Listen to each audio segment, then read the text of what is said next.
Welcome to another show, to Knock Talk Live with Rabbi Tovia Singer. Today we'll be discussing Genesis 3:15. No music today. We're on the 17th day of Tammuz, so we are skipping all the music. So sit tight. We will be back in just 1 second.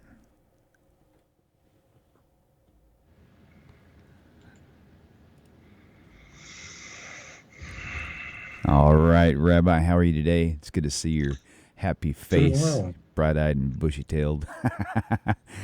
Very cool, very cool. Hey, you know, we haven't got into this Genesis 3:15, or even some of the other real popular ones we did years ago. So it's kind of nice dabbling back into it again. So so let me put this up here for you. Okay, here we go. My name is Kathy. I'm calling from Long Beach, California. I have a question regarding the one from Genesis 3:15, saying that there's going to be enmity between your seed and his seed. I just want to know the answer. I have one Christian one that was another Christian friend, basically, that was asking the same question. So we kind of like wanted to know more about what Rabbi Tovia would say about it. Thank you. Okay, awesome. All right, Rabbi, it's all yours. Yeah, it's a good question, but I know that the listeners want this to be unpacked a little bit. This is a very popular argument that missionaries use to demonstrate that Jesus is spoken of in the book of Genesis early on, when Chava and the serpent have sinned, and now God is cursing the serpent. And the text in Genesis 3:15 is Ve'eva oshis beincho uvein isha uvein zaracha uvein zara. I will place enmity, hatred, between you, in this case the serpent, and the woman, and between your seed and her seed. Okay? And the text then ends with saying that he will crush your head, meaning the seed of the woman will crush the head of the serpent, dealing him a fatal blow, but the serpent will be able to bite the heel of her seed. Now, you're probably wondering, how could this possibly be referring to Jesus? Well, here's how the argument goes. The text says, I'll place enmity between you and the woman. You here in brackets is the serpent. You here in brackets is Satan. And between your seed and her seed. And there's the rub between your seed, meaning the serpent's seed, and her seed, the woman's seed. Here's the argument is that, as it turns out, women don't have seed. A woman has an ovum. So seed could only refer to the one who is only a descendant, who's only a descendant of a woman and not of a man. And this seed will be the seed of the Holy Spirit. So because a woman can't have seed, we are told, and in Greek it is a different word. And when I said that in Greek it's a different word, I think you're on to me where I'm going here. This is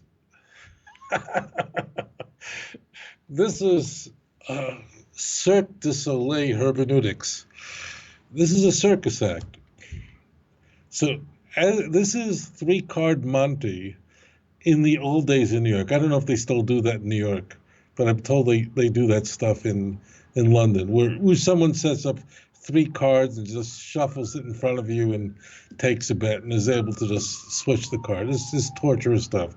So as it turns out, in Hebrew, when you say Zara, so Zera is certainly a physical offspring, always is, but it doesn't necessarily mean a seed as in spermata doesn't mean a seed as that which is produced by the male. It means physical offspring. And as it turns out, we're going to encounter soon, just 13 chapters later, where Hagar flees Sarah and Abraham, and she is promised in the Torah that she will have seed, and she won't have any seed, but she's going to have that special seed that the angel blesses her and says, Harba Arba Ezaracha, that your seed will be very, very great, speaking to Hagar. Lo yisafer merov, and it'll be so numerous that basically you just can't even count it. But the point is, you see here the same exact word, the same root, same everything, as we saw in Genesis 3:15.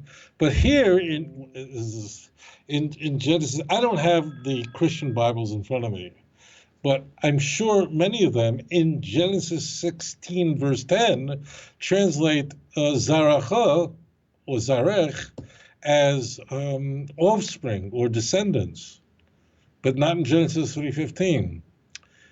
So now you're getting where this is going. In Greek, there's a distinction. In Hebrew, Zerah could refer to the physical offspring of both a man or a woman. That's not the case in Greek, and of course in English. I guess I'm not sure what convention is. Your seed, I guess it could be, but that's not really germane here. Now, what's critical is that the serpent represents Satan, represents the evil inclination. And if we are to concede the fact that Genesis 3:15 is a prophecy about Mashiach, that Mashiach is supposed to destroy Satan, then this passage, if we're just to jettison everything I just said up till now, ignore every point I just made, and say, I concede everything. If I concede everything, then all the Christian's work is in front of him. The church has now everything in front of it. Why? Because as it turns out, this is just another failure of Jesus, meaning that he didn't destroy Satan. Satan is doing very well last time I checked. He's making a very good living. He's making a fortune. So just bear in mind the following.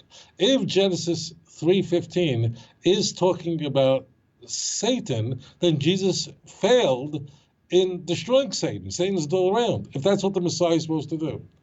But of course, that's not the case. Zaracha means your descendants, your physical descendants. There are other ways to say descendants, but this way indicates it's a physical descendant, but the word Zaracha can refer to both a man or a woman. So anyways, thank you for your question. All right, very good. We're going to go and move on to this next caller. Caller, welcome to the show. Please tell us your name and where you're calling from. Oh, William, this is Frank from Tennessee. Hey, Frank. How are you, brother? Welcome back. Yes, great to be back, man. Very good. I got a question that has bugged me for a long time, even before I got out of that nonsense. But the question is to Rabbi, where did Christians get the concept of a mediator between man and God? That's pretty. Where did that derive from? I mean, I've talked to several people, but I want to hear Rabbi Singer because I believe he can shed some really serious light on that, because I think Christians have a big problem with that when you talk to them, because if they don't have, Jesus, they're gone, man. Right. Very good. So that has just really bugged me. So thank you, Frank. I'll let you go, but okay, yeah, sure. Go ahead and hang up and just tune in for your answer, okay? All right. Be blessed. William. Thank you, brother. Really. You as well. Thank you. All right, Rabbi. Yeah.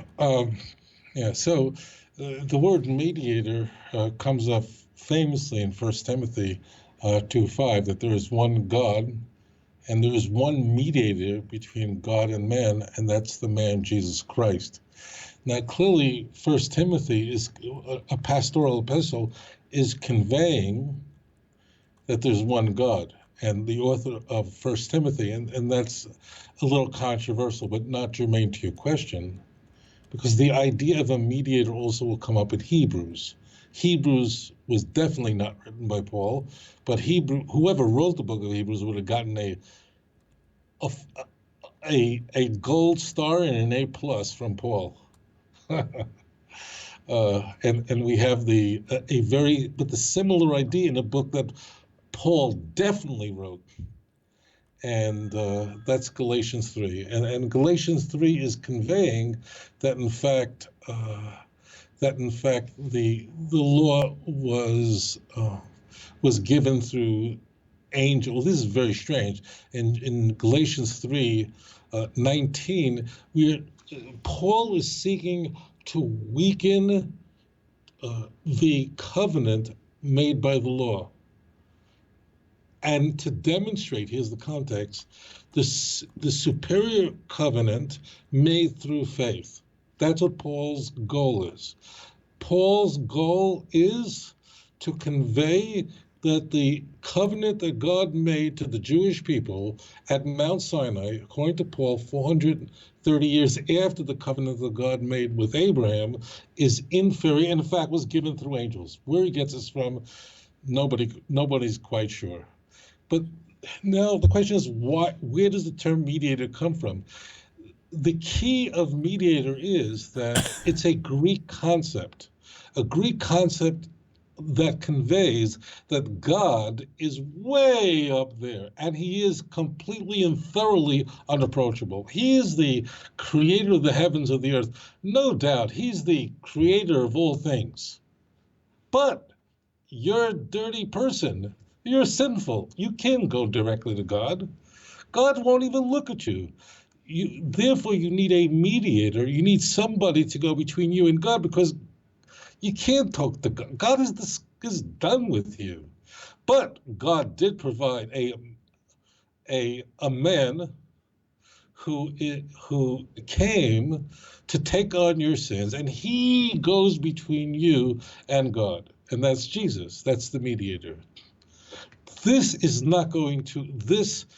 one mediator is not going to be sufficient for early Christians, and very quickly, there needs to be a mediator between man and Jesus, and that's going to be Mary. And the Mariology, the veneration of Mary, the portraying Mary as in a very high status. We find this in a very early book that didn't make it into a canon, but wow, was this popular. And this is the proto-gospel of James. It's not the fancy name for it, but we'll leave that alone. Where Mary is, so the idea now, we go to Mary. And Mary is a comforter, and Mary is someone who definitely has Jesus' attention. And Jesus has a lot of affection for mommy. And therefore you go to Mary, you pray to her, you venerate her, and then she goes to Jesus, and Jesus goes, okay, and then he goes to God on your behalf. And of course, this wasn't enough. People need more separations and more barriers between man and God, and then it's the saints. All these saints, you pray to the saints. I hope that this saint goes on my behalf, and this saint goes to that saint, and that saint goes to Mary. And then when Mary is ready and she's not on the telephone, she goes to Jesus, and Jesus then goes to God. And it's all these barriers that are between man and God. This is very much a henotheistic model. A henotheistic model, as you can hear from the Greek, is a one God model, but that might confuse you. Go, well, one God, well, isn't Judaism one God? Well, Judaism is one God, but it's a monotheism. Henotheism means one God, but it's one great grand God, and he's Zeus. Who prays to Zeus? No one did in the ancient world. Who prays to Jupiter? No one asked Jupiter to make sure that his cows would have babies and his wife would have a child. No one did. They went to lower tier gods that they would request success in having children, success in making a living. It's like, in the Far East where I spend so much time, there's a fat guy who people put in their business storefront. They have a storefront, they're selling God knows what, and they have a fat guy, and that fat guy is the god, the deity, that gives you a good business. I'm not kidding. All over the place, everywhere, all over Indonesia. The point is that these religions believe in that there's one God, but you need a mediator. You need someone who goes to the great big God. And that's where this idea is infused all over the Christian literature and Christian thinking. Because the idea is that God's too great, you can't go to him. But in fact, although Paul didn't believe in the doctrine of Trinity, and he did not believe that Jesus was equal to God, but Paul did promulgate the idea that Jesus was given the glory that was given to God, and he came in a form that was most glorious. So that's the idea of a mediator that's very critical in Christianity, and in fact in all pagan religions, all non-monotheistic religions. You go to one, and that one's. Conversely, in the Navi, we're told, don't ever do that. Come directly to me. You can come to me. That's the whole point of monotheism. That if there's one God, and monotheism doesn't mean one God. Monotheism, as you can hear, there are two Greek words there. That means only God. It means there is nothing else. Now, some religions have grabbed the term monotheism in the East and in the West, but they're not monotheistic. They believe in one great God. Christianity does, Zoroastrian does, Hinduism, they believe in the big one. But there's all these other things that you have to get to it. Why? Because God can't forgive your sin. You're horrible. Read Romans chapter 3. So now, what Christians might do is they might point to the fact, well, if you brought a sacrifice, didn't you need a priest to go to? Yeah, you needed a priest because he had to officiate the offering. Just like if you want to get surgery, you can say, I had surgery done, it's true, but you need a doctor to actually perform the surgery because he's trained, he has the right CV for this thing, for this process. The Kohen simply had to carry out the 4 orders of the Avodas Hadam, meaning the rituals associated with the blood. That is the slaughtering of the animal, the collecting of the blood, the carrying of the blood, and the sprinkling on the altar. Only the Kohen could do that. He was in a state of purity, and he was prepared for this, but he did it on your behalf, just in the same way that a person is obligated to circumcise his son, but you would have a moel, a person who does this, who would do it on your behalf. Yeah. I mean, he's your shliach. A Kohen is his messenger is working for you, but he's not a mediator between you and God. And in fact, we see in Leviticus chapter 4, for example, where we have numerous examples of those who sin unintentionally, that there was, for the priest too, there had to be a korban chatos in case a high official of priest was the one who sinned.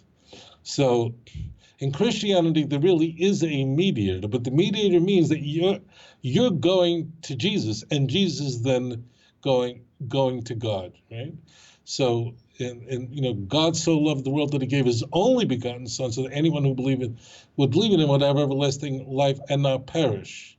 The idea is that you have to go through Jesus, and without Jesus, there is no salvation. This, of course, this concept is completely unknown in the Jewish scriptures. I mean, you would think that if the prophets believed that somebody had to go for you, that the Messiah would have to die for your sins, and if you believe in the Messiah died for your sins, you would be saved, and if you didn't believe that, you'd go to hell, you would think that some prophet of the Hebrew scriptures thought that was an important enough point to mention. It is mentioned nowhere. There's not a single passage anywhere in Tanakh, not one. Incidentally, not even one according to Christians. If you go to the Isaiah 53 and the texts that are abused and misused and misappropriated, even their claim is it doesn't say that on Isaiah 53. You hear that? That means Isaiah 53 doesn't say that if you believe, you're saved, and if you don't believe, you're not going to be saved. You'll find that at the end of the book of Mark. You'll find that in 2 Thessalonians chapter 1, verse 8.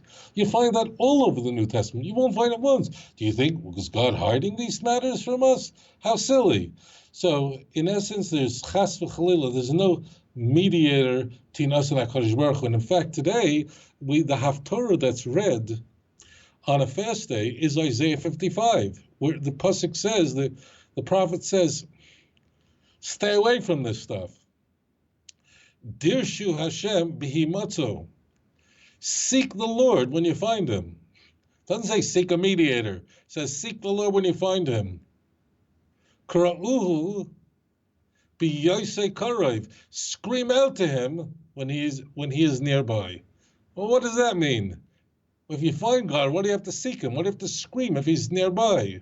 The answer is there are people who believe in the tenets of Christianity without being Christians. There are people who believe that, of course I believe in God, but he is so done with me, he will never forgive me.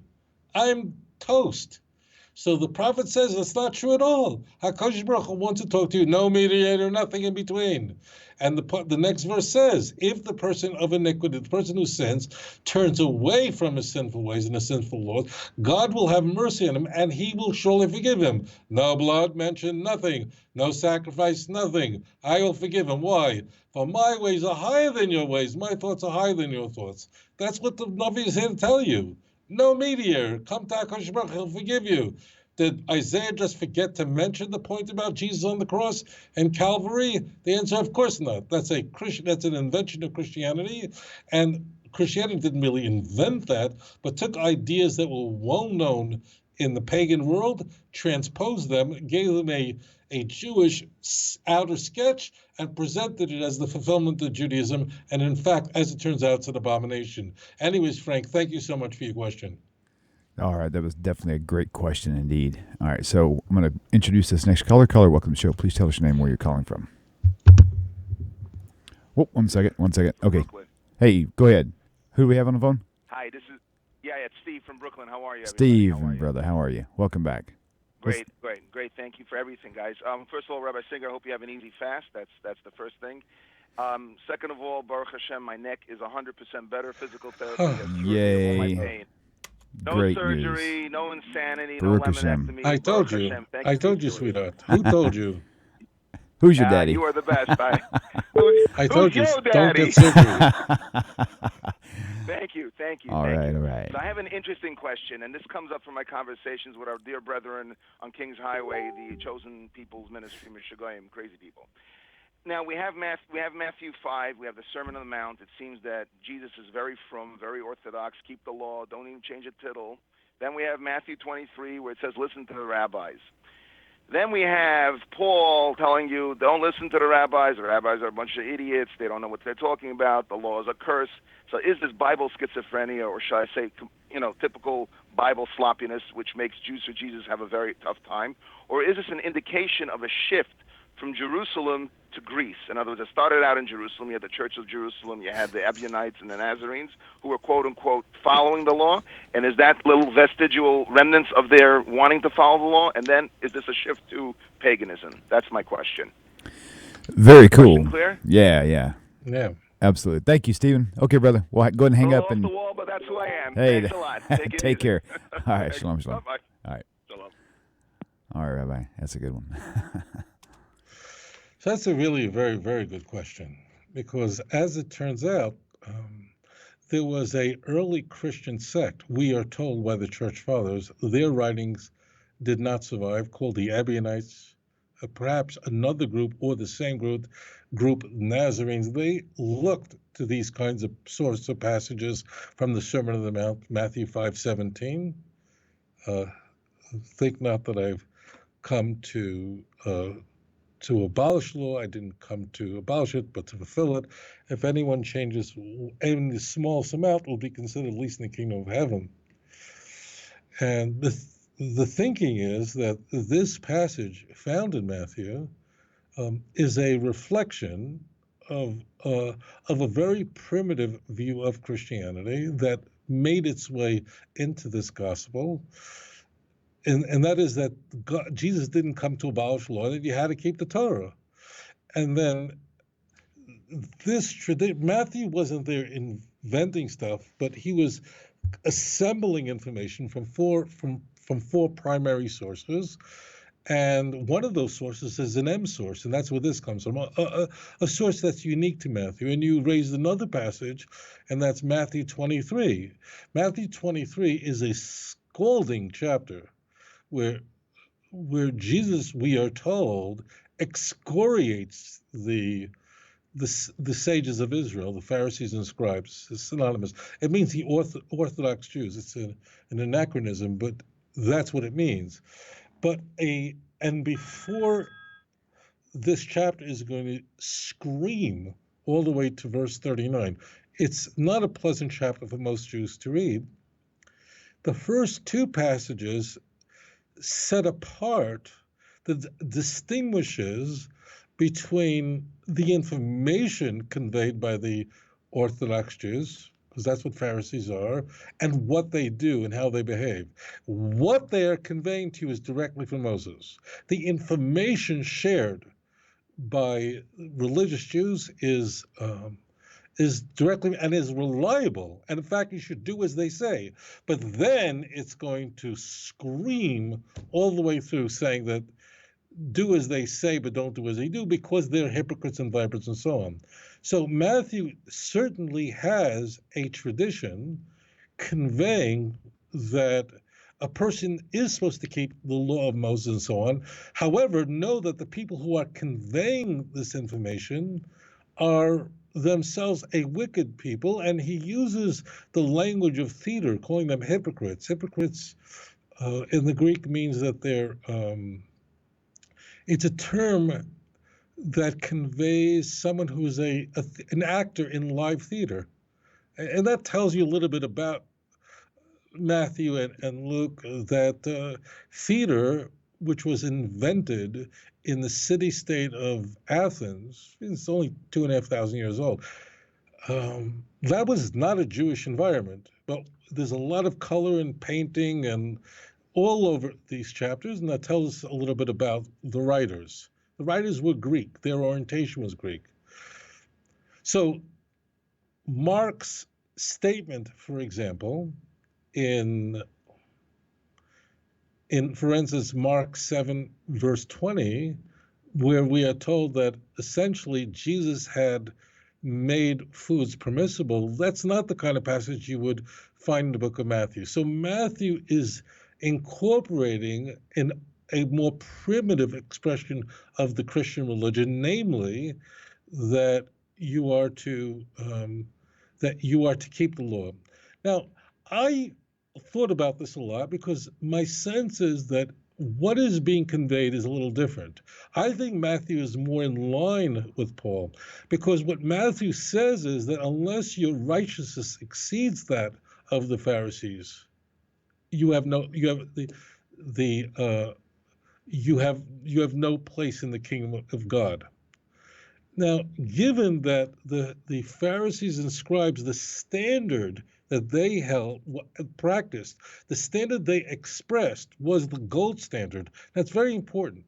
The Pharisees were not the Sadducees, but the Pharisees, as far as early Christians were concerned, I'm talking about first century Christians, the standard of observance of the Pharisees was the gold standard. And if you were Jesus, he's a Pharisee. If you're Paul, the gold standard is being a Pharisee. And Paul will brag about being not just a Pharisee, but the smartest boy in the class, both in Galatians 1 and 2 and in Philippians 3, where he's essentially asserting his CV that it's unassailable. I'm from Pharisee. Acts is going to tell us that Paul was a student of Gamaliel. That's not a claim that Paul will make. It's a Paul that Luke Acts makes for Paul. But that's the absolute gold standard. All this stuff that you hear in the church, that the rabbis invented the oral law, and that's not the opinion of the New Testament writers. That's going to develop quickly. by the 2nd century, the oral Torah is going to come under attack and it's going to explode at the Council of Nicaea beyond the scope of the question. So I think what Matthew is conveying is that essentially the standard is impossible to reach. I think what Matthew is conveying in the Sermon on the Mount is not that you should be observant in every way, but that it's unattainable, that no one's righteousness could exceed the Pharisees and the scribes. No one can. Why? Because theirs is the gold standard, and therefore you need Jesus. And Matthew does convey, as does Mark and John, that the only way to atonement is through Jesus, by his death on the cross. There is no other conduit to salvation. That's critical because in Christian thinking, theoretically, if you keep the law perfectly, you are saved without Jesus. I'm going to say that again because I know some Christians will wince. Christians will concede that if a person keeps all the law perfectly and never sin, you absolutely don't need Jesus. You will be saved by your own behavior. And in fact, Jesus himself was perfect and lived up to that standard, but no one else did, and more importantly, no one else could. And that's why you need Jesus. It's what you fall to. It's the default that you slide to because you have been infected with what we call the original sin. So getting back, I think what we find in Matthew does reflect a more primitive understanding of the Christian religion. I think the reason I'm persuaded by this is the parable of the sheep and the goats that we find in Matthew. And the parable of the sheep and the goats is conveying that what you do will save you. If how you behave in life, that will determine if you're going to heaven or going to hell. So I think overall, we find in the book of Matthew relics of an early tradition that crept into the book of Matthew, and Christians struggle with this, struggle to explain this. But frequently, the answer given to this conundrum is, if what you're supposed to do is keep the law, then what do you do with everything Paul said? What do you do with everything that is conveyed in Paul's letters, where he's shooting at the law? The law is made a curse for us. You won't find that in Matthew. So I think Matthew contains a relic of an earlier tradition that the author had in front of him, and these all fall into the M source, and that's why they've crept into the book of Matthew that we have now. Thank you for your question. All right, very good, very good. Okay, let's go ahead and take this next caller. Caller, welcome to the show. Please tell us your name, where you're calling from. Caller, you're live on the air. All right, we'll move on to the next caller. All right, so we have another caller live. Are you with us here? You're live on the air on Tanakh Talk. Hello. Hi, you are live on the air. Do you have a question for Rabbi? Hi.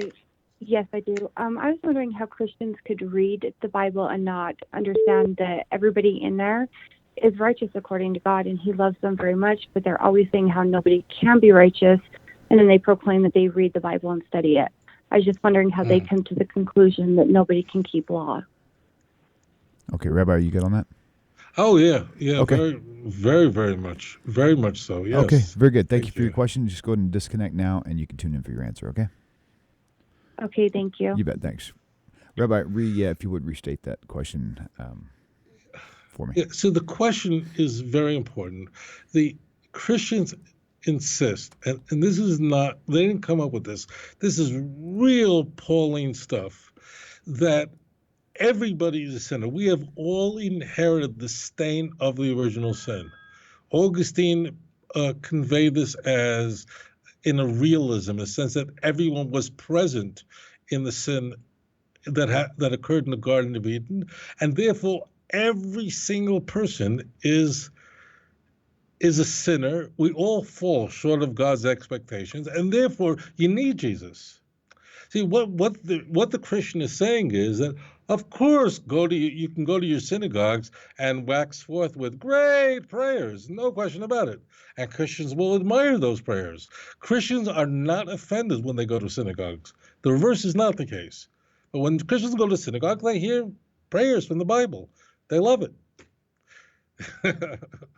And Jews have a radar where they know who's not Jewish. There'll be a bar mitzvah going on, and the Jews are going, I wonder if he's Jewish. And then they always go after Kiddush. They always say, so? But the key is, the true answer is that very few Christians are reading the Jewish scriptures carefully. And what they do read is through a Christological filter.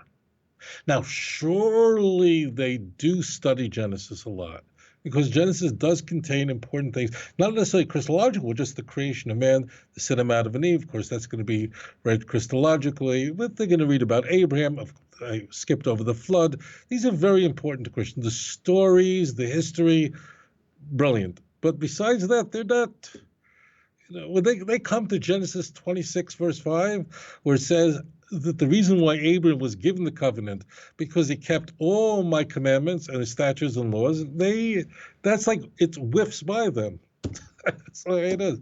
Look, if you don't know this, you never went to church. They're doing what you find in the Christian Bible, what Hebrews does, what Paul, they're all doing this stuff. They're reading the Jewish Bible through a filter, a Christological. Jesus just read into everything. They're not letting the Tanakh stand alone. So yes, they're reading some parts of the Jewish scriptures, but they're not reading like Numbers and Jeremiah. I'm not saying there aren't Christians who do a read through. They do, but this stuff sort of just whiffs by them. Now, Christians who are listening to me, I'm telling the truth. Now, is there one studious Christian who is really studying and learns Hebrew in full theological seminary? Yes, but that's very much the exception. So when the Torah says in Sefer Bamidbar, in chapter 14, book of Numbers 14, verse 24, that my servant Kalev, because he had a unique spirit upon him, and he followed me completely, I will bring to him the land that he went, and that he will leave it to his descendants. Kalev is one of two spies that were loyal to Hashem along with Joshua, and the Torah says that the man was utterly righteous. He followed God completely. Josiah, I don't know how many Christians read 2 Kings chapter 22, verse 2. Josiah did what was right in the eyes of Hashem, and he walked in the way of in the way of David, his father. He didn't turn to the right or to the left. Chizkiyahu, we're told, was a very, very righteous man. In fact, there was no king as righteous as Hezekiah. So they're not reading these kinds of passages, and therefore they're getting themselves in an enormous amount of trouble. And when they're confronted with this, like how then was it possible for the people of Nineveh to be saved? There's no real good answer to this. Strangely, in the book of Luke, his infancy narrative is huge, is enormous. In fact, Luke's infancy narrative is so elaborate that it's that alone is larger than some books in the Christian Bible. What is germane is that in Luke's infancy narrative, Mary is extolled. Mary comes from great stock, and in fact, her cousin, Zachariah and Elizabeth, were absolutely sinless. Luke chapter 1, verse 6. Christians really don't even know what to do with that, because Luke didn't get the memo. I mean, Luke really wasn't following Paul on the concept of atonement and so on, vicarious atonement. Luke Acts doesn't follow that. So therefore, what do? They ignore it. They simply ignore it. They concentrate on the failures of people who turned away from Hashem, and Tanakh is filled with that, because Tanakh is there to show you what disease looks like. In the same way, when someone goes to medical school, what are they studying? They're studying disease. They're studying tissue that's abnormal. They're studying problems. And then in the same way, Tanakh is very interested in showing you what not to do. This is the mistake that this person made. This is the mistake that person made. But as it turns out, the Bible tells us that Asa was a great king. He did what was just in the eyes of the Lord. Yotam was the father of Yotam was the father of Achaz. He was the grandfather of Chizkiyahu. The man never sinned. He never sinned. The man did what was right in the eyes of Hashem. He never did a thing wrong. An amazing person. Incidentally, that's why most people go, Yotam, who's that? And the reason why people ask who is Yotam is because he never sinned in the Bible. He didn't make a mistake. His father, Uziyahu, or Azariah, same person, reigned an enormous time, 52 years, was a very great man, a very great tzaddik, but he made a very serious error, and you find that in the 2 Chronicles chapter 26. But he was a very great man. I'm not going into it now. So they don't read this. They don't read about Yotam. They don't read about all these things. And to them, they're reading the New Testament. They're listening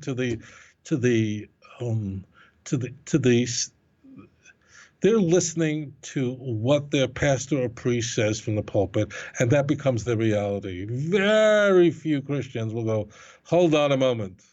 Let's go back to the original and see what the Old Testament says. If I tell you there are people like that, you know who does that? Strange. I'm 60-second tangent.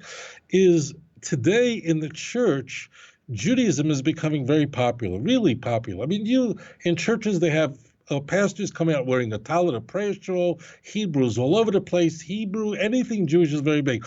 And for some Christians, this gets them curious. They go, ooh, Hebrew, ooh. The Jewish people, they learn about cultural Jews, Israel, don't ask.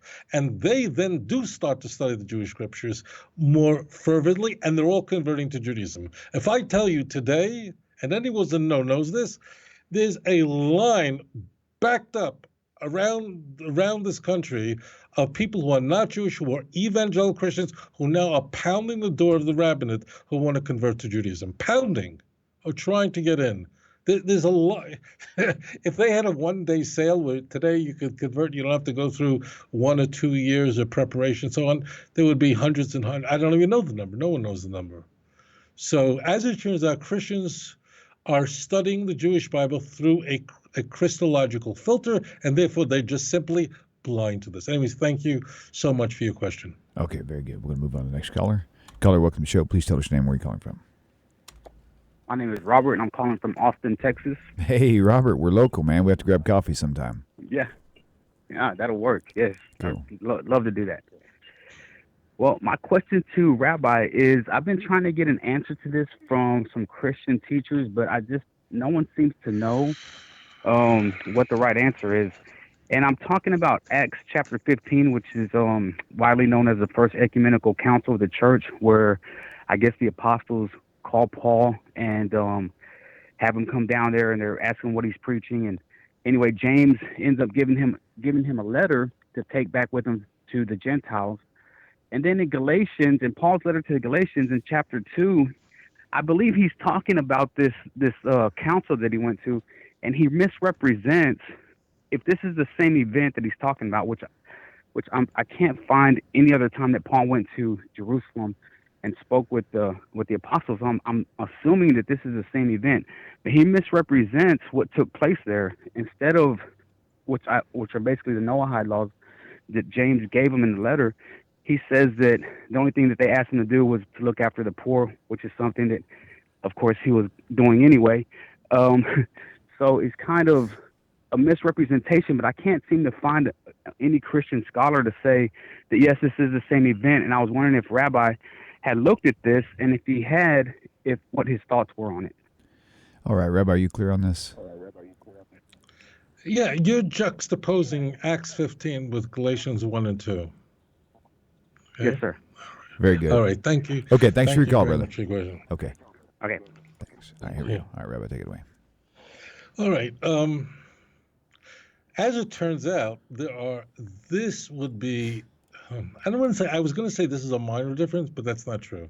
There's a very important difference. There's just one of many, many differences in our story about Paul if you compare Acts to the letters of Paul. I mean, Paul is essentially conveying to his audience, take the book of Galatians. There is a disagreement of when the book of Galatians was written because there's a disagreement as to where in Asia Minor precisely were these churches. But let's just say the mid-50s for Galatians. It's no doubt from the hand of Paul. Mid-50s, okay? It could be dated 53, 54. It could be dated 58. Why is not germane to this? But the key is that the ecumenical council that we find in Acts 15, we would date to 48, 49, according to everybody. That means that Galatians is written a solid half a decade after the events we're told about, this ecumenical council, that where the church is seeking to solve the question as to what the Gentiles have to do to become Christians. And there were many people teaching that in order for a Gentile, meaning in order for someone who was formerly a pagan to become a believer in Jesus, part of this religion, you had to first convert to Judaism. You had to be circumcised and so on and so forth. Acts is seeking to say that everybody's on the same page. That's what Acts is doing, and Acts is late. Acts is written, let's say, 85. So Acts is later, and even though it was widely known, that was considerable controversy between Paul and the other apostles, Peter and et al. I mean, Paul wouldn't travel with people. Paul didn't get along with many people. The point of Acts, the point of the so-called epistles of Peter, because I don't believe that they're authentically from the hand of Peter, is to say everybody's on the same page. So Paul will portray, for example, in Galatians, as you say, in his CV, which are essentially the first two chapters, he's demonstrating that he is a super apostle, that his authority is not from man but from God. He's distinguishing himself from others back in Jerusalem, and he's saying that Peter, by the way, is a hypocrite, and he is saying that his authority, he got it direct from Jesus Christ. He didn't have to go to anybody else. Okay, that's the whole point. So there is as we would expect, there are many distinctions between what Paul claims and what is claimed for him in the book of Acts, whereas Acts will have him numerous times back and forth, the circumcision of Timothy. None of that stuff is in Paul's letters. Paul's seeking to minimize his reliance on the Jerusalem church and James. Minimize that. It's there, and to the extent that it's there is that Paul should say, just so you know, I spent a couple of weeks in Jerusalem with the brother of Jesus. So it's all there to say that I have the best credentials. And remember, Paul is pushing back. Why? Who's he pushing back against? All of his enemies. His enemies are saying, you're a Johnny-come-lately.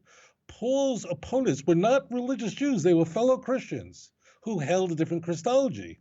And he was angry at them. And in fact, in Galatians 3, immediately after he establishes that he's the uber apostle, Galatians 3, Paul looks at these Goyim and says, who bewitched you, O Galatians? Who made you Meshiga?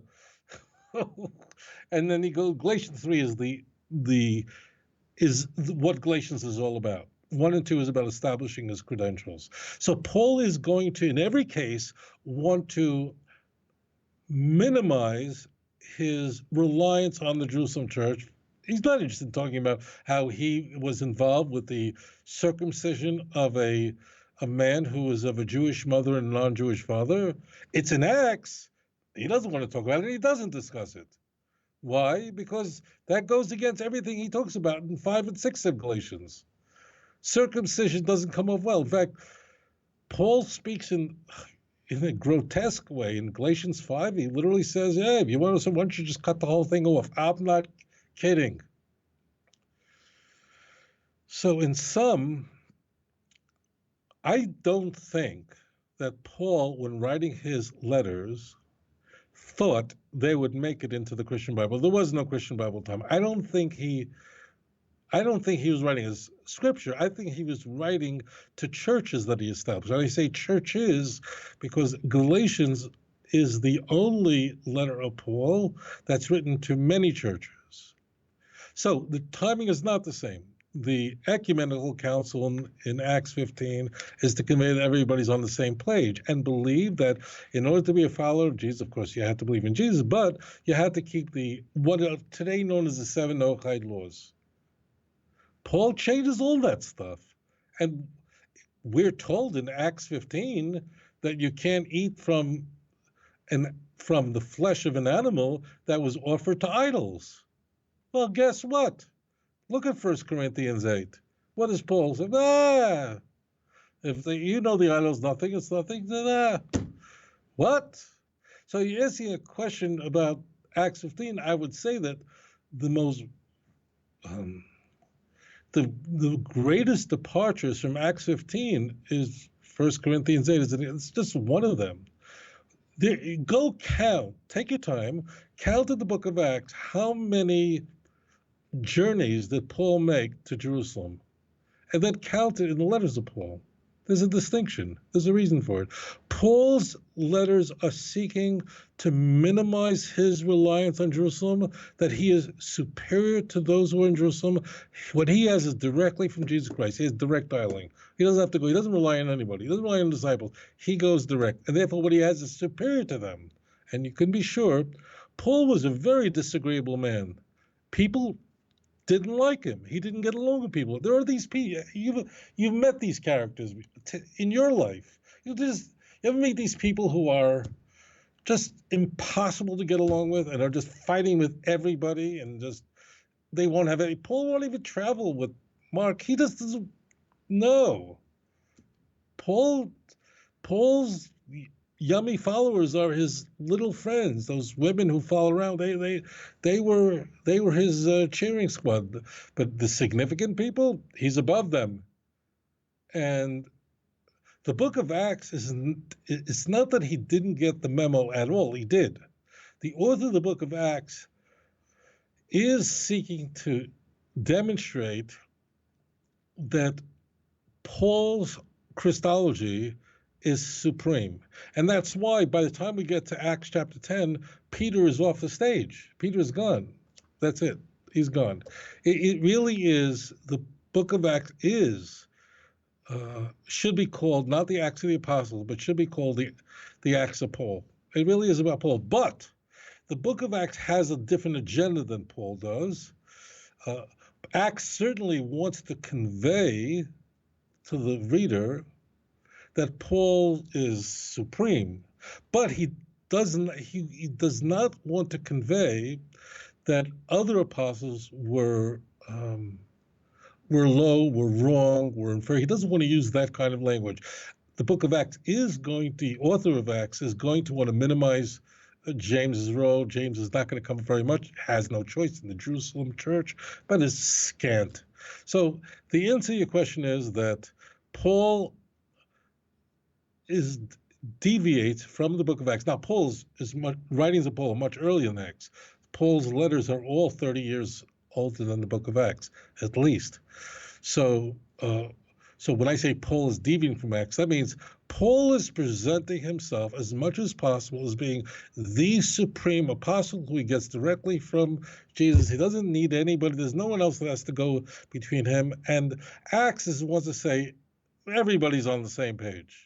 So therefore, he can't dismiss others in the way that Paul does. And Paul is going to minimize his travelings to Jerusalem, and Paul's going to completely uproot what was said in Jerusalem and saying that you can eat from idolatry. An animal was offered to one of the gods, and you can go dress it up. Could you imagine that? It's an explicit contradiction in not just what letter, when was it done. in concept, and it is forbidden to a non-Jew. It's absolutely forbidden to any person to eat from food that was offered to the gods. Of course, that's forbidden. Anyways, thank you so much for your question. Okay, very good. Very good. We'll move on to the next caller. Caller, welcome to the show. Please tell us your name, where you're calling from. Caller, you're live on the air. We'll give it about 10 seconds here. Hello? Yes, you are live on the air. Do you have a question for Rabbi? Hi, my name is Paulo, not the apostle. I'm talking from Miami. Very good. And shalom to you, William. Shalom to Rav Singer. Thank you, brother. Yes, my question is, I hear very often Christians saying that Moses changed the name of Hoshea into Yehoshua as the forecast of the non-Christian Messiah. And this is the Parasha Shelach Lecha. And I would like the rabbi to explain why, what is the teaching around why Moshe changed the name of Hoshea into Yehoshua. Okay, don't hang up just yet. Rabbi, are we clear? Yes. Okay, very good. You can go and disconnect now and tune in for your answer, okay? Thank you very much. You're welcome. Take care. Shalom, shalom. All right, Rabbi. Could you just repack that for me, please? Yeah, the question is, why did Moses elevate the name of his chief disciple, Yoshua, to Yoshua? The reason is that he was his chief disciple, and that Moses was going to put his hands on Joshua. He knew that Joshua would be successful in his endeavors in Eretz Yisrael. He knew that Yahshua would be the leader. He knew that Yahshua would not betray Eretz Yisrael. He knew that Yahshua would be someone who needed to be shapen and ready to take over as the chief disciple of Moses. And as we see in Joshua chapter 4, verse 14, that the Bnei Israel, the children of Israel, followed Joshua in the way they followed Moses. And you'll find the same thing in the opening of the book of Joshua. And you see in Deuteronomy that Yahshua was filled with the spirit of spirit and understanding. Why? Because Moses had laid his hands on him. And of course, and the Bnei Israel followed him as they followed Moses. So therefore, he was given a name that conveyed this, Yahushua, that God is salvation. That's all. This is not complicated. His name, just like Abraham's name, was enhanced in Genesis chapter 17, before 18. Before Abraham was tested. So it's exactly the same thing. His name is enhanced because Moses understood that this was his chief disciple, and Moses was able to give him the hide, the glory and splendor that was upon him, and he would convey it over to this disciple. That's the reason. Okay, very good, very good. All right, we'll go and move on to the next caller. Caller, welcome to the show. Please tell us your name and where you're calling from. Caller, you're live on the air. Hi, Rabbi. My name is Kendall. I'm from Massachusetts. First off, I just want to say thank you to you guys. You guys do some great work. I actually emailed Rabbi once about potentially converting, and he told me to just go into a synagogue and see what happens. And I'm in conversion class now, so I wanted to say thank you very much for that. Baruch Hashem. Welcome home. Beautiful. Very cool. Thank you so much. So my question has to do with the stories about Jesus. I talked to a lot of people who seemed very moved by some of the things that it was said that he was able to do, as far as like walking on water and turning water to wine and stuff like that.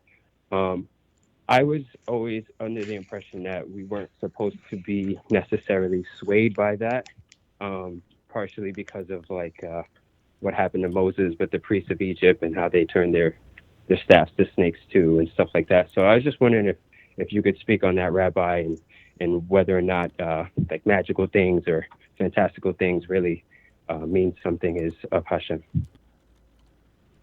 That's a great question. Okay, perfect. Thank you. Thanks for your call. Go ahead and disconnect, and we can tune in for your answer. Okay. That's a really, Thank you. that's an excellent question. Thank you so much. With a question like that, sometimes I'm not sure how to begin. First, the Torah warns us about prophets. We are told about the criteria necessary for a true prophet, that what you would need to see. Deuteronomy 13, Parshas Re'eh, that's what you're alluding to. We are told that if a prophet or dreamer of dreams comes and he shows you a sign or a wonder, which comes to pass, and he says, follow other gods that you didn't know. A little further on, we have your brother, who is the son of your mother, who is the seducer, the enticer, who says, follow other gods that your fathers didn't know. I have news for you. My fathers didn't know about the doctrine of the Trinity. Your fathers didn't know. So even though these people could perform miracles, signs and wonders, meaning they can perform open miracles, signs, they could tell you what's going to happen and it comes to pass. Do not follow that prophet or dream of dreams. I didn't send him, saith the Lord, the Torah says. How is it possible that a false prophet is able to perform miracles and so on? And the answer is that the Torah says so. I am only testing you to see if you love me. Period. That's the end. Now, a prophet has to be able to perform miracles, and we'll see that in Deuteronomy 18. That's the other very important chapter, which tells us a little bit later on that, in fact, a true prophet can perform miracles. But that true prophet has to be loyal to Hashem. Can't introduce anything new, can't take away anything. You can't add to the law, cannot take away from the law. There's not a new mitzvah in the entire book of Isaiah. Nothing. Okay? Now, as it turns out, in the time of Moshe Rabbeinu, of blessed memory, because there were the idol worshippers were able to perform miracles, were able to do some sort of miracle using their idolatry, the prophets were able to do miracles too. And this would not overwhelm those who saw the miracle because the other guys are doing it too. Okay? Very important. So therefore, what we find as doing a miracle, of whether it's turning water into wine, I always wondered what the Assemblies of God does with that, because according to their understanding, they should be turning wine into water. But whatever. The miracle man, which is much more common, you'll find in the gods and demigods in the empire, the healings you'll find, we are told by Josephus, Vespasian, who the emperor destroyed the temple, was able to perform. It's the same kind of stuff. We are told by Josephus that cripples were brought in front of Vespasian, and he was able to just lean out with his foot and touch the foot of the cripple, and the cripple could walk. He was able to spit in his hands and touch the eye of a blind person. Of Vespasian, was able to make blind people see. I don't know if you believe this or not, but this is the stuff. In the first century, that's what people did. If you were a god, and Vespasian was regarded as a god after his death, he was considered in the Roman world a lower tier god, as was all the other good emperors. Caesar Augustus, not Nero. He was considered, and Caligula. They were considered bad emperors. They didn't make it they didn't make divinity. So that's why in the Catholic Church, in order to be a saint, it's very hard. They make it very hard on us. To be a saint, you have to perform miracles. That's because that's the stuff that went on in Rome. And the Roman Catholic Church is the heir to Rome. I mean, it's Rome. It's Latin. It's the whole thing. I mean, moreover, here's the point I think that should be conveyed is that we're never told in Tanakh, never, that the Messiah himself is going to perform miracles. Nowhere. That does not mean, my friends, that the Messiah is not going to perform miracles. Maybe he will, but it is not important to the prophets of Israel. Don't look for a person who does miracles. Yes, the Spirit of Hashem will be upon him. He's not going to just look at people the way others do. He's a person who's going to have a special wisdom. He's going to fear Hashem, Isaiah 11:2 and 3. In fact, in the most soaring messianic chapters in Tanakh, we are told about Mashiach as someone who gives haichacha, who gives rebuke, who's a teacher. That's what we find. In all of Isaiah chapter 2, 1, 2, 3, 4, nation will not left, so he's going to rebuke the nations. So it says, that's Mashiach. They're going to take their swords and spears and turn them to plowshares and pruning hooks. Nation will not nation will not live up sword against nation, neither will they learn of war anymore. There's nothing there about the Mashiach himself doing any sort of miracle, nothing. He gives haichacha. Yechiach gives haichacha is a person who is molei chachma. Kodesh Baruch Hu put upon him for sure. Again, don't write me an email saying, you don't know the Messiah. Maybe he will. But it's very obvious that Tanakh is the authors of Tanakh, those who are the messengers of Hashem, who HaKadosh Baruch Hu put his words in their mouth. He never put the words in it, they're going to do miracles. Again, doesn't mean he won't, but it's not important to Tanakh. And it's so not important to Tanakh, this is troubling to the church, troubling to the early church. In fact, it's so troubling to the early church that early Christians, going back to the Gospels themselves, are going to alter what it actually says in the Jewish scriptures. For example, in Luke chapter 4, we are told that Jesus goes into a synagogue and he reads from the book of Isaiah that was handed to him. It's not a Septuagint.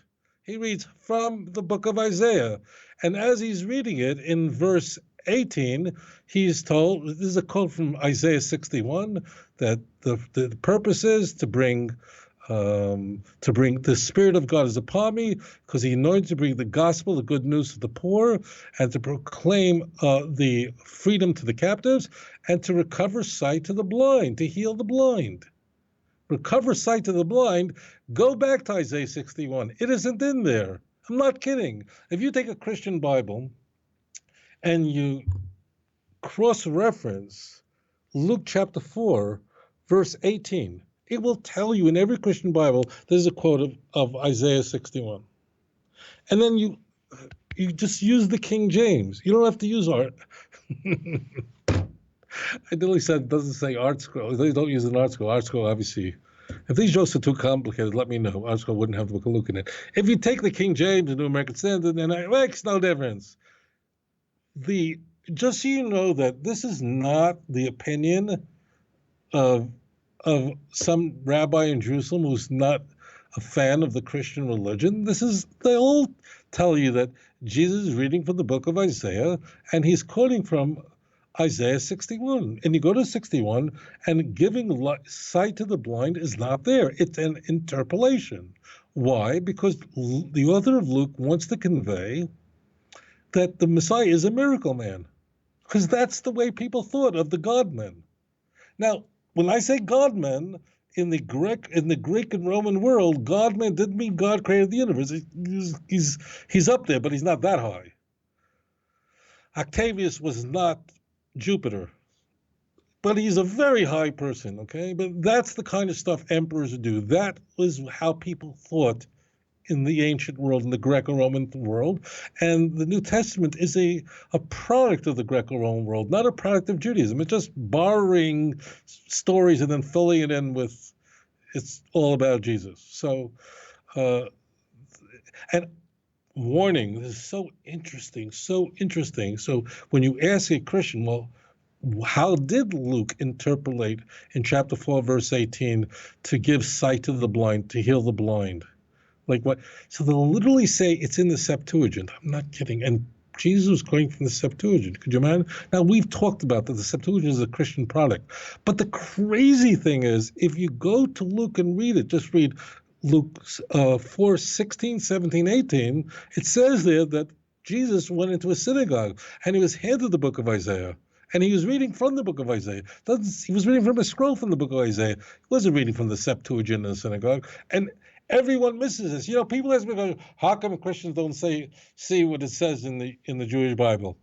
They don't even see what's in their own Bible. I'm not kidding. So the bottom line is that God will perform miracles. I can go on and on. There's such a delectable subject. Really is so exquisite. I could really speak all day on this. All day. The Mashiach is there to impart his wisdom and his teaching, and he's a messenger of Hashem, period. And the Nevi'im are not interested in conveying that he's a miracle man. Not at all. And the fact that the Tanakh does not mention that Mashiach is a miracle man troubled whoever that author is of the book of Luke, so much so that he interpolated a clause, a comma, in order to convey to the readers of Luke that the Messiah is supposed to heal the blind. Not kidding. Look it up for yourself. Thank you for your question. Okay, excellent question, by the way. Okay, so let's move on to the next caller. Caller, welcome to the show. Please tell us your name and where you're calling from. Caller, you're live. Grant. Hello, Grant. Hello? Welcome to the show. You're live. Oh, yeah. Hey, I got a question for Rabbi. And when Naked Archaeologist on TV, Semka Yakubovich, he did a segment where he was showing a synagogue where they uncovered the floor. They were a circle with zodiac signs.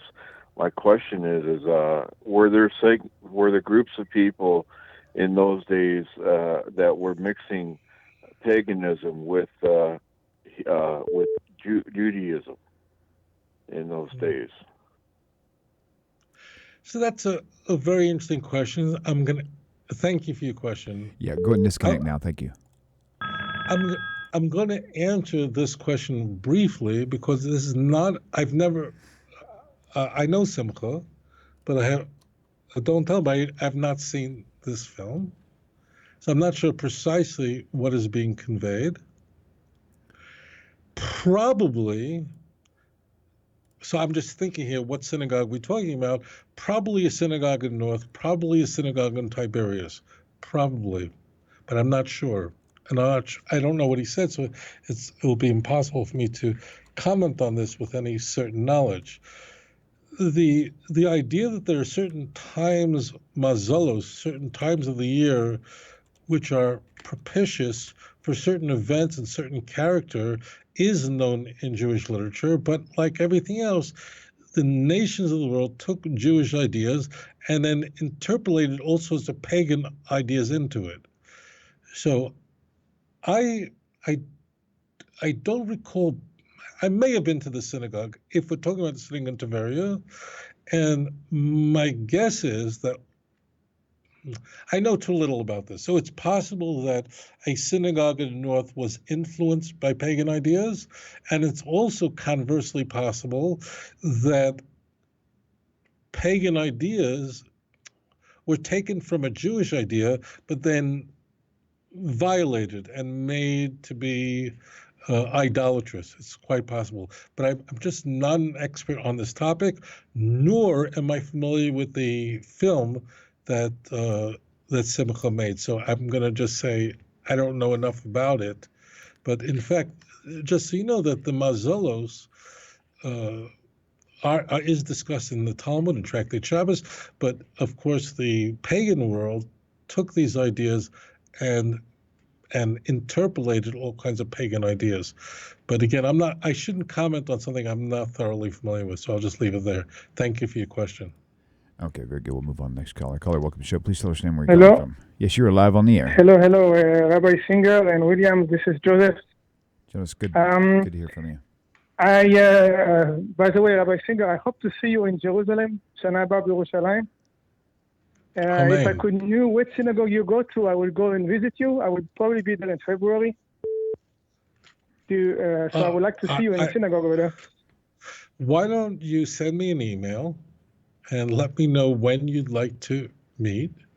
and let's see if we can work something out to meet together. I live in Yerushalayim. I very obviously very often go to the hotel, but just contact me and we can certainly arrange that. What's on your mind?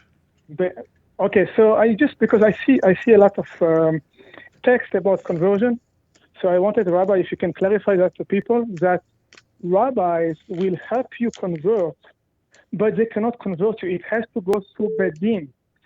Some rabbis are qualified by the Bedin. Like I'm from Atlanta, I have Rabbi Kuskosman, who is qualified by the Bedin, but not every rabbi can convert you to Judaism unless approved by Bedin. I think people need to know that because there is misleading information. Okay, very good. We'll go ahead and comment on so that. Just a 1 minute comment. Thank you. Just a 1 minute comment. There is such a push today from people to convert to Judaism, but there are some people who are exploiting that. There is a Beth-Din, 3 rabbis that are who are, if they're reliable, they're charged with forming the conversion. There is someone who's a mentor, not one of those 3, who will guide the person through the process, but certainly not every rabbi is qualified to do that. That's absolutely correct. And there are a lot of people, unfortunately, who are exploiting the situation where there is a enormous wave of people today who want to convert to Judaism, and the Beth Dinim just can't handle the amount of movement. It's unprecedented in Jewish history, certainly not since biblical times has anything like this occurred. So just be careful. Thank you for that point. All right. We had a caller on, but they disconnected just now. So we'll sit tight for just a second. Just in case you guys don't know, most of you do already, you can find Rabbi's books, outreachjudaism.org, and then you can also find the parallel. You see the CDs on screen. Those are no longer available, but the audio files are. Just go to outreachjudaism.org and look for the free audio tab at the top. And if you haven't done this yet, you really need to, because they really kind of go hand in hand with the books. All right, we have a caller. Caller, welcome to the show. Please tell us your name, where you're calling from. Good afternoon, guys. Philip Eddles here in Charleston, South Carolina. Hello, welcome. Thank you so much. Long-time listener, guys. I support you in every possible way. And I just had just a quick 18-second background on my question. It seems to me that Christianity, although it purports to be an overlay on Judaism, is actually not just different, it seems to be diametrically opposed in every possible way. Theoretically, historically, philosophically, in every way. Would the rabbi agree that if Judaism is 12 o'clock and 0 seconds, then Christianity has to be 6 o'clock and 0 seconds, if that makes sense? It makes so much sense, and I'm so delighted that you have such a clear mind and you get it, rather than what is believed that, like, Christianity, they believe the Messiah came and as Jesus, and Judaism is without Jesus. And right, Christianity is not just a different religion, it is diametrically opposed to the Jewish faith, and the prophets of Israel opposed every single Christian creed that is core to the tenets of the Christian religion. Christianity is Edom, it's the church, it's Rome, it's the fourth beast, it's the enemy of God, and ultimately the church will be destroyed when the Mashiach will come. Truth is, I shouldn't have said anything, because you explained it so perfectly that, in fact, if I add, I'm really taking away. You said it. You nailed it. Thank you. Okay, very good. Short enough answer for perfect. you there. Right on. They say, guy gets it.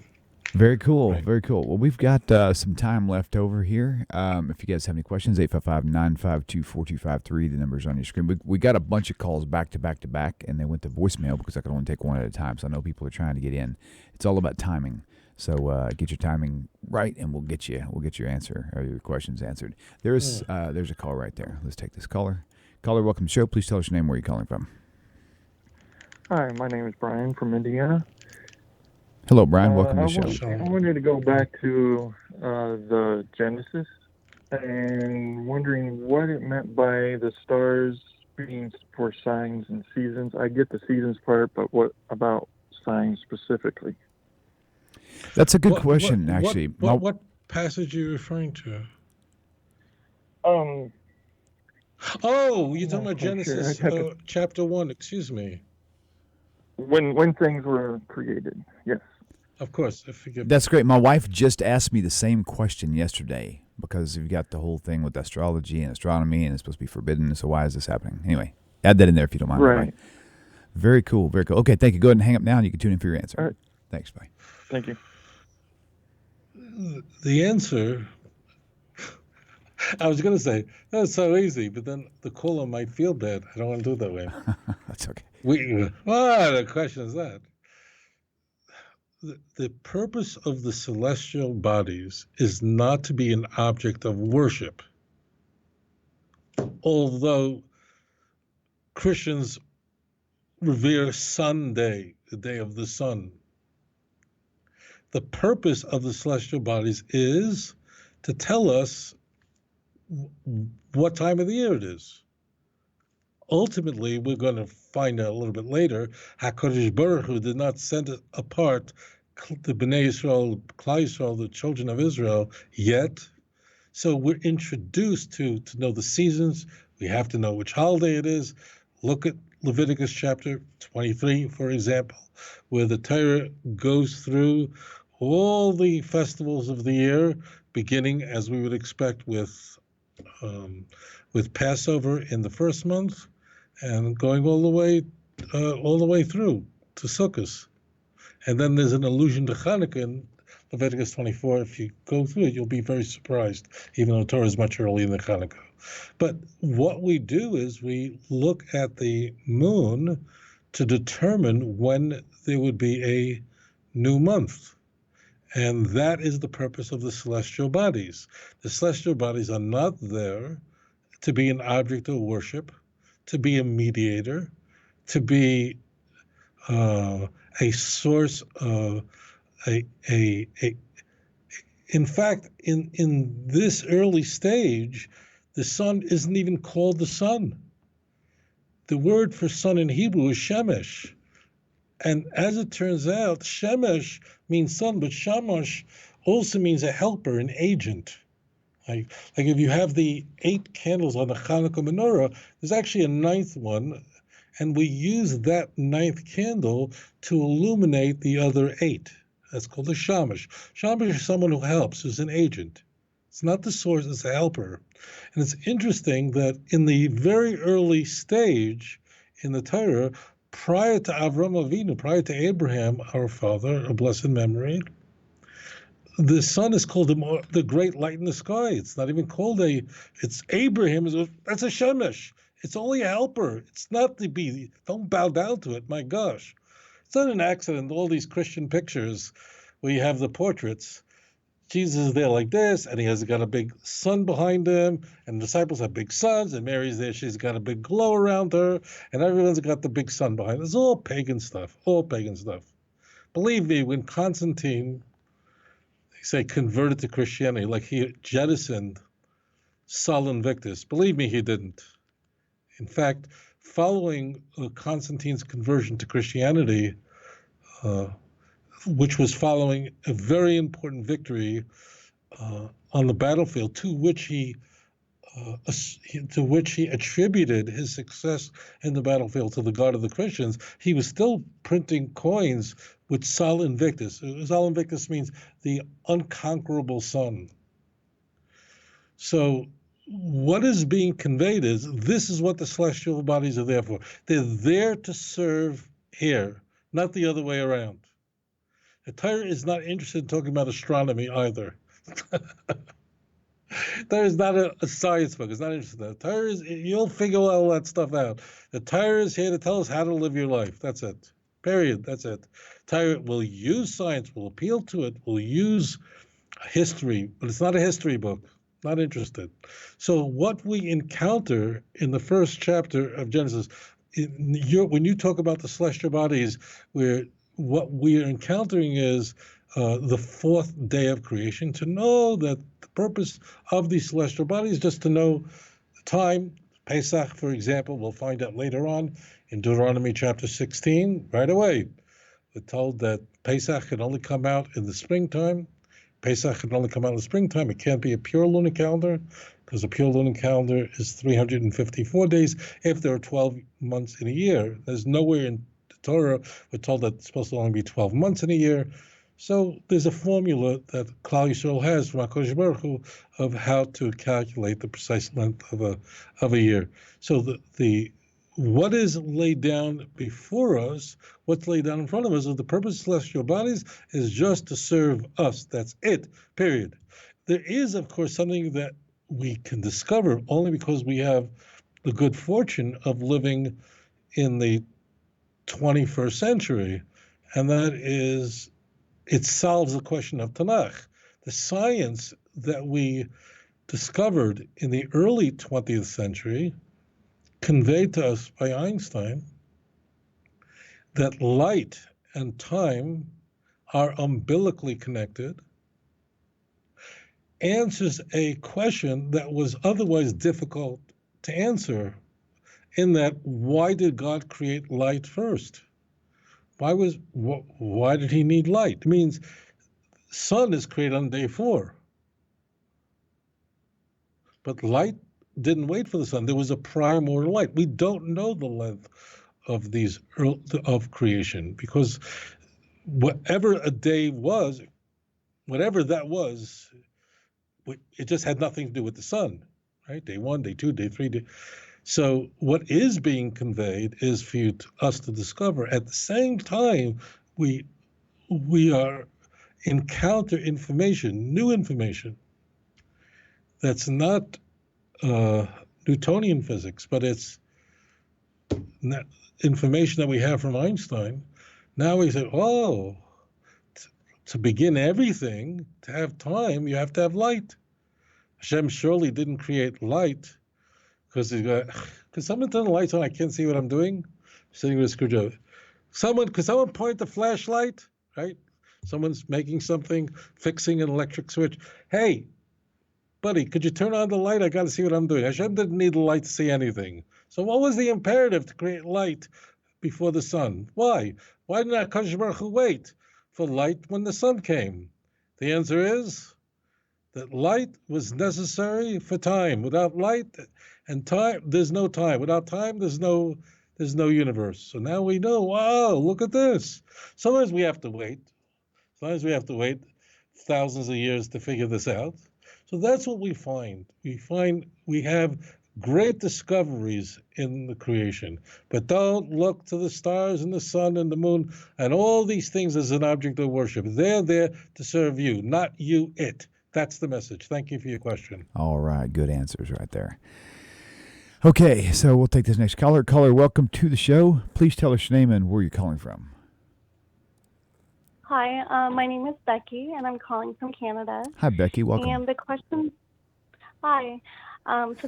that I have is going back to Genesis. God told Adam not to eat from the tree of knowledge, but then Adam told Eve, don't even touch the fruit and don't eat it. So when Eve was being tempted in the garden, could you just tell me what verse that's in? That Adam gave those instructions to Eve? Well, it's not written that, but I guess it's just kind of assumed because Eve wasn't created when God gave Adam those instructions. Right. So. Right. Okay. So. Right. So you answered your own question. In fact, Adam never conveyed that to Eve, and it was in fact the serpent who is seeking to destroy Eve, seduce Eve, that is conveying information that would undermine Eve's success with Adam. That's what you're finding out. And why would the serpent be interested in destroying Adam's marriage to Eve? Because of the event that immediately precedes it, the setup. The setup is that before Adam were all the animals brought, all the other creatures that Hashem created, and he gazed upon them and understood their nature, and according to their nature, gave them a name that italicized what they were. But of course, Adam was crestfallen. He was shattered. Why? Because as it turned out, none of them were compatible with him, none of them. And he saw their nature. And as it turns out, there was one creature who we discover right at the beginning of Genesis 3, who had these very unique features. It's called a serpent when we think of a snake. Don't think of it that way. The Torah tells us that there are three unique features about this animal. Number one, it was highly intelligent. Highly intelligent. Above all the other animals, highly intelligent. It's intelligence. Second, it could walk. Third, it could talk. It had a koyach hadibur. It was able to talk. Now, think about that for a moment. We have a creature that's extremely intelligent, could talk and walk. What does that sound like to you? What is being described? Those are the qualities of a human being. The physical quality of a human being is highly intelligent. No matter what they teach you in sociology, more intelligent than an orangutan.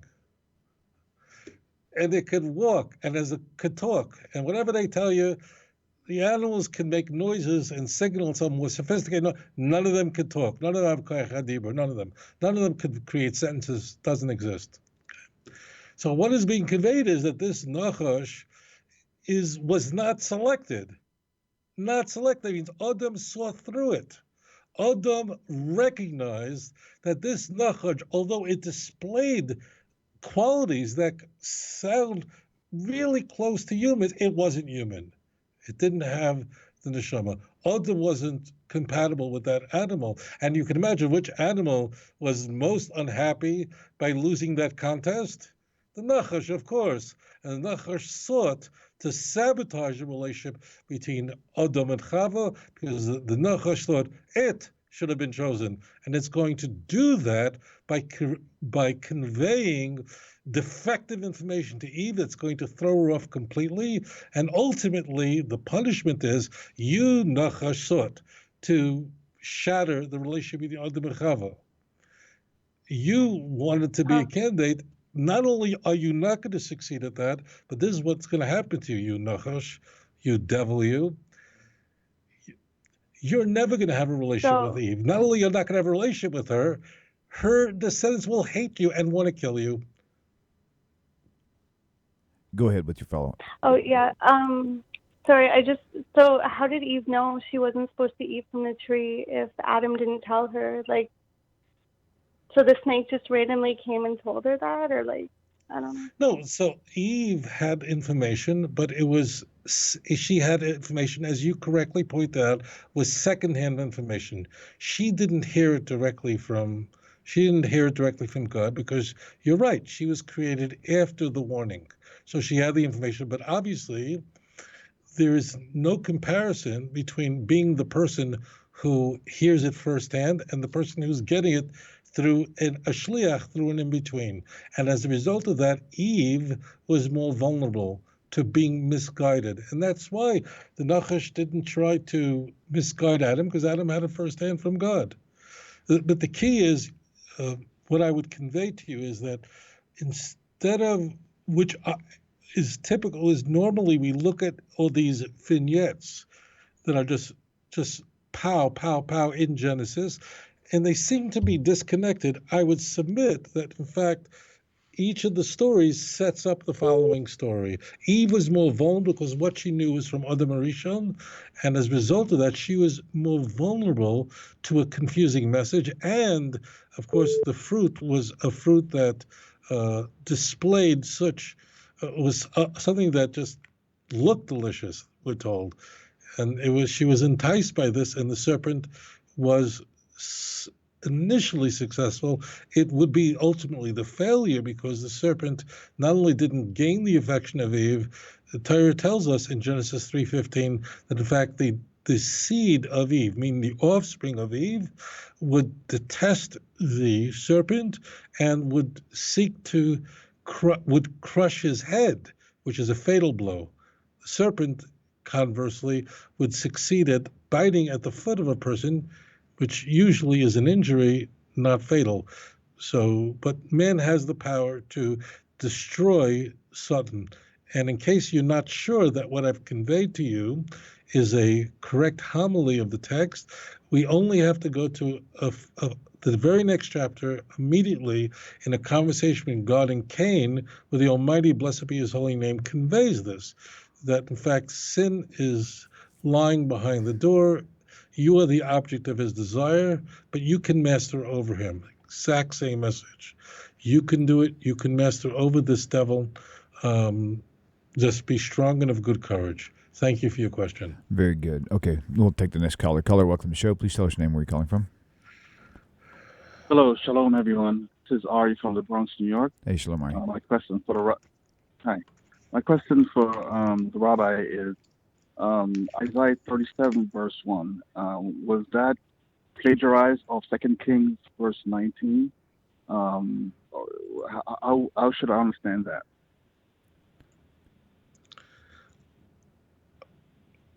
I don't understand you. Okay. I think you're asking me of why does information that appears in Isaiah also appears in 2 Kings.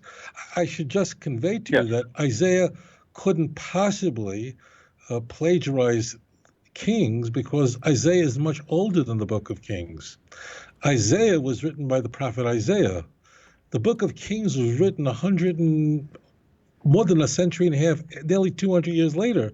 The book of Malachim was written by Jeremiah. So Jeremiah is much, much, much later.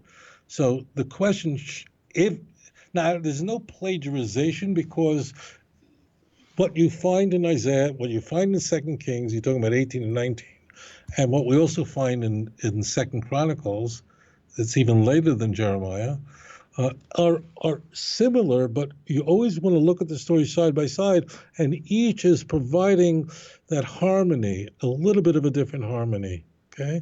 That means there's a reason why music plays such an important role in Tanakh, because they are each contributing to the same story, but from a different angle. Very frequently, in general, the Sefer Melech in the Book of Kings is more critical of Klal Yisrael than the Book of Isaiah because Jeremiah is conveying why the temple was destroyed. Chronicles is always going to portray the events just from another angle. There's no contradiction, but it's just a little hairline there to give us a view, and it's because Ezra was speaking to the Shevei Tzion, those who returned back to Zion. So Isaiah couldn't plagiarize 2 Kings because 2 Kings did not exist during the life of Isaiah. Thank you for your question. Okay, very good.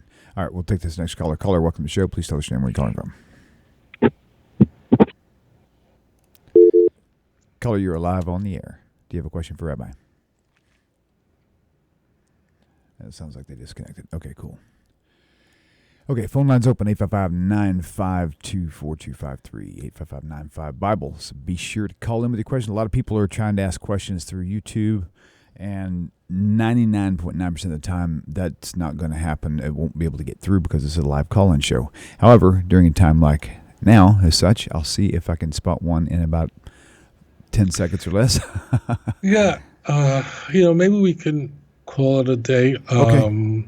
But I encourage people, if they call in on the show, or even if we're not on air, to feel free in your message to leave a question. And then we'll put that question on air. I like it. So that's one thing. So if you call in, either while we're on air or off air, it makes no difference, and you go to a voicemail, just come on and said, I want you, William, to call me back. William's very unlikely to call you back from that message. But if you actually just methodically ask a question, that question will almost certainly, as long as it sort of has a broad interest, not like what should I do with my sister-in-law, but if it has a broad, then your question is just ask the question in the voicemail. Don't have to add anything else. And then we'll put that up and address it. William will put it up and we'll address it in a following show. One other point should be made, and that is that I receive many questions that are addressed in about 700 YouTube videos. So if you have a question about a certain verse, a certain passage, concept, just go to YouTube, search my name and whatever it is that you want to learn about, and you're very likely to find not one, but many different programs that I've given on that issue, and I try to always address a question a little differently or very differently to give a different angle to have a fuller understanding of the topic. So I strongly encourage you, because that's how I get repeatedly asked questions, and there are loads and loads of videos that address it, and it's not your fault, but you would save yourself a lot of time and headache if you just go to YouTube, put my name in, put the subject, Daniel 9, Isaiah 3, Septuagint, whatever it happens to be. It is very likely that you're going to find that I've addressed it in numerous programs. Hope that's helpful. Very good, very good. Okay, well, you guys have a great week, and Rabbi, I hope you have a good, strong fast for you, and we'll look forward to seeing you next week, same time, same place, Hashem willing. You guys have a great week, and Shavua Tov. Take care. Shalom, shalom.